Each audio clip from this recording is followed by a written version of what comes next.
جس شخص کو دنیا کی تجارت اپنے اندر یوں ڈبولے کہ اسے آخرت کی تجارت یاد ہی نہ رہے، یقیناً وہ بڑا بدبخت ہے۔ مخلوق سے ایسا معاملہ کرو جو تم ان سے اپنے لیے چاہتے ہو۔ ہر چیز کیوں اس کی ضد سے ہی توڑا جا سکتا ہے۔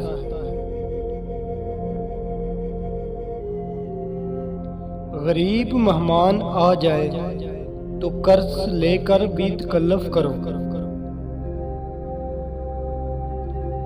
گری ہوئی چیز بغیر اطلاع کے اپنے قبضے میں لے لینا لوٹنے کے مترادف ہے۔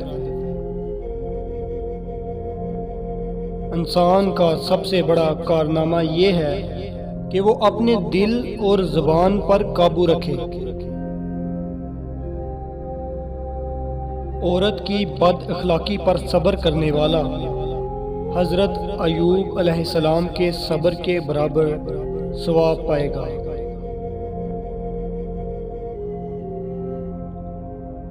سب انسان مردہ ہیں، زندہ وہ ہیں جو علم والے ہیں۔ سب علم والے سوئے ہوئے ہیں، بیدار وہ ہیں جو عمل والے ہیں۔ تمام عمل گاٹے میں ہیں، فائدے میں وہ ہیں جو خلوص والے ہیں، اور سب اخلاص والے خطرے میں ہیں، سوائے جو تکبر سے پاک ہیں۔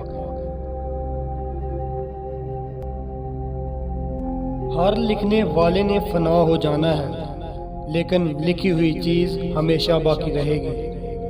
تو اپنے ہاتھ سے ایسی چیز تحریر کر جا جس کو قیامت کے دن تو دیکھ کر خوش ہو جائے۔